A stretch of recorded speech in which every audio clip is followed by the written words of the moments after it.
नाही नाही, झोप पूर्ण झालेली नाही.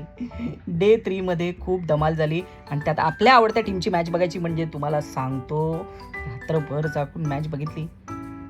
पण काय झालं, कालच्या दिवसातले रिझल्ट तुमच्यापर्यंत मी घेऊन येतोय. पहिली मॅच झाली कतार वर्सेस स्वित्झर्लंड.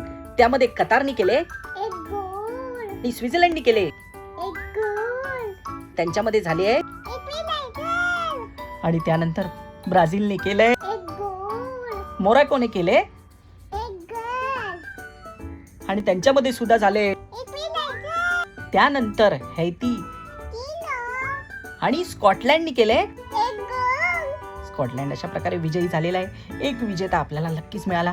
त्यानंतर सुद्धा सकाळीच मॅच झाली ती ऑस्ट्रेलिया वर्सेस टर्की. त्यामध्ये ऑस्ट्रेलियाने केले 9 गोल, आणि टर्कीने केले. 3 ह्यामध्ये ऑस्ट्रेलिया हा विजयी झालेला आहे. आणि अशा प्रकारे आणखी एक मॅच बाकी आहे, ती म्हणजे जर्मनी वर्सेस कुरेसाव. हे यांची मॅच बाकी आहे. त्याचा रिझल्ट मी तुम्हाला नंतर देईनच. पण आजचे 4 5 मॅचेस 6 मॅचेस हे का दाखवतात रे बाबा. तर आजच्या रात्री पहिली मॅच होणार आहे, ती म्हणजे रात्री 1:30 वाजता नेदरलँड वर्सेस जापान. जापान खरंच खूप मेहनत करते हा वर्ल्ड कप जिंकण्यासाठी.